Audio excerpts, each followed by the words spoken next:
I recently received an email from my dear friend Mike Cohn. I love to read his emails. And this one has to do with work spilling over. It says, how to know if you've got a rollover habit. Now, this is going to be interesting because, Mike, you know I love you, but I think we may have a little bit of a difference of either opinion or a difference of definition here. I haven't quite decided which one it is. So I'm going to go through and read Mike's email.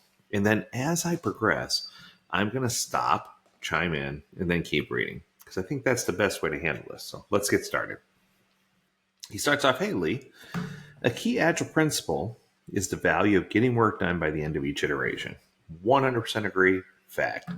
Yet one of the biggest complaints I get from agile leaders is that teams never finish what they say they will do during a sprint.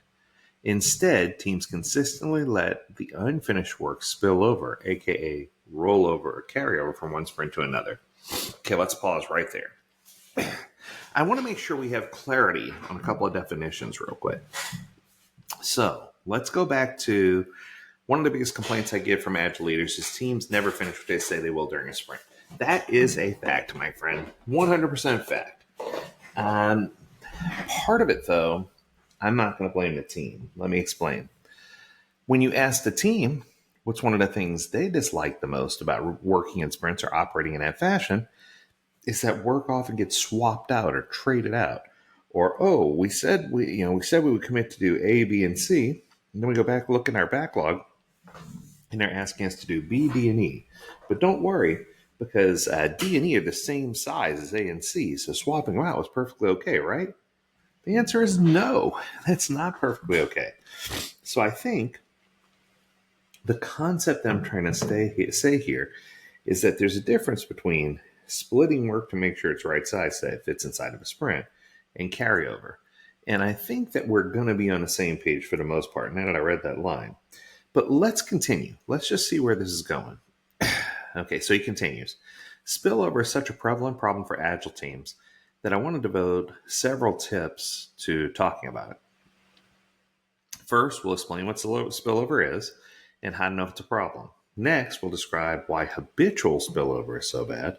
And then third, I'll give you some ideas on how to break your team's rollover habits. Then finally, we'll talk about what to do with unfinished work when spillover happens. Okay, I'm good with that. But I will say this.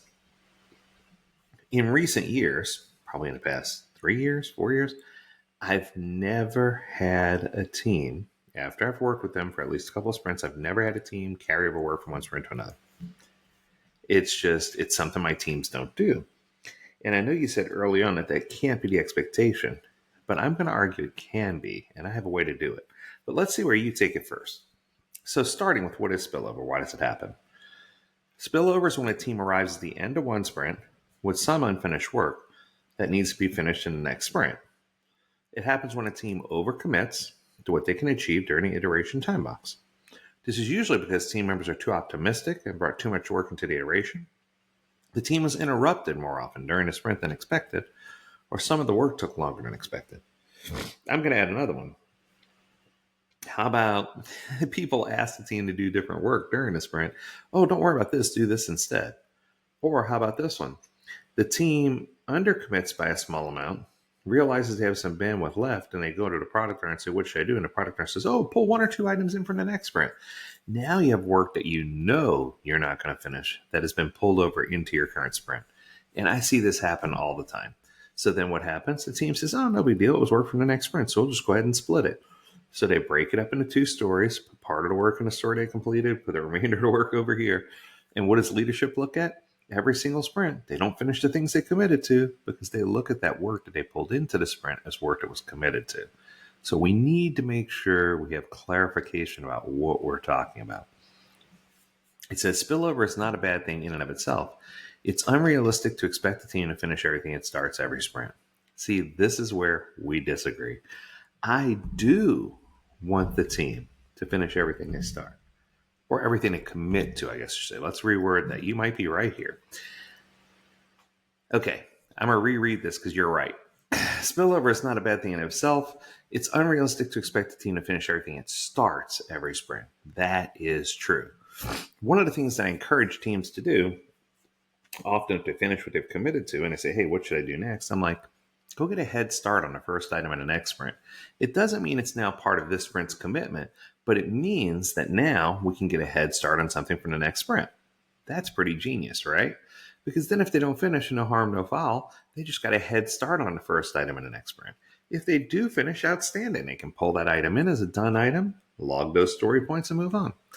So I think we're talking about the same thing here. At first, I was a little concerned, but now I think we're good. In fact, it is normal and desirable for a team to occasionally aim a little high for what they can accomplish in a sprint, and they'll occasionally come up short. I get that. I often tell my teams, aim high and then back off one item. That way they have that little bit of a buffer, but it's not so much of a buffer that the team's underperforming. Parkinson's law isn't kicking in. So spillover is not a bad thing in and of itself. We need to make sure that the teams can aim a little high for what they can accomplish. When does spillover become a problem is the question. Habitual spillover, though, is different.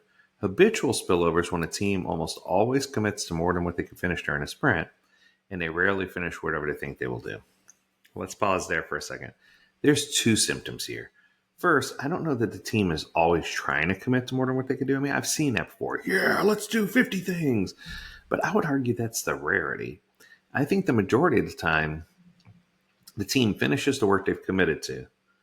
They go to the product owner and Scrum Master and say, hey, what should I do next? The product owner says, why don't you just grab another item from the backlog from the top or pull an item in for the next sprint?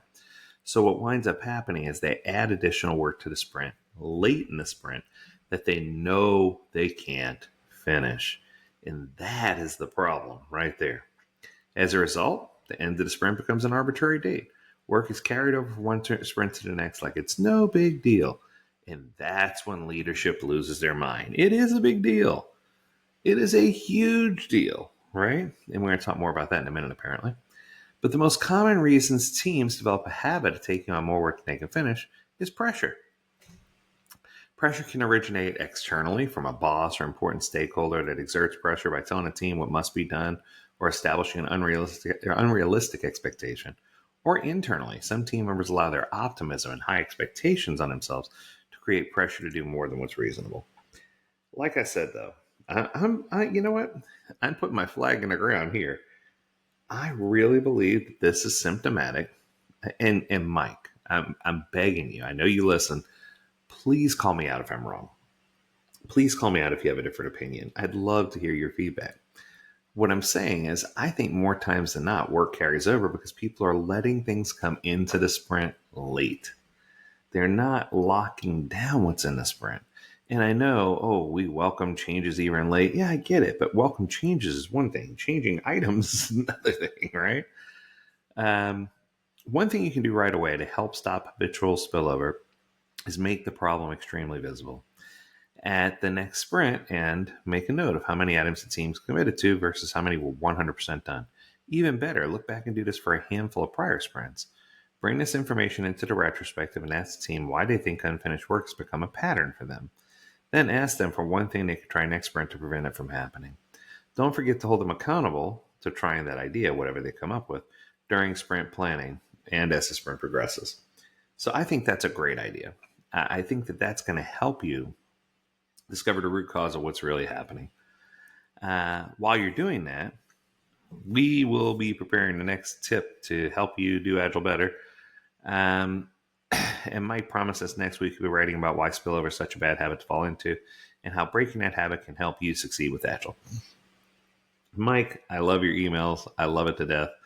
I hope that maybe that since I've given this review of this email, that you will consider putting together one that talks about allowing inbound work into the sprint once the team has already committed and the impact that has on the team's ability to perform.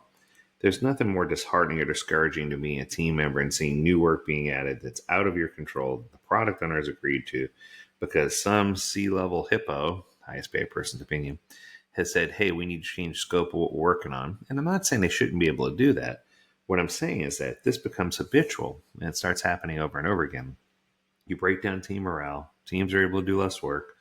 They get frustrated. Leadership's frustrated. Agile doesn't work. Let's do save. I think you see the pattern here. Yes. So it's one of those patterns. So let's make sure we're identifying those patterns and kicking them in the butt because we don't want to wind up being on that hill. That's it. I hope you enjoyed this episode. If you have a topic you want us to discuss, learn more at AgileDad.com. We'd love to hear from you. And thanks again, Mike, for that wonderful email. As always, we encourage you to stay healthy, stay well, and stay agile, my friends. Do take care.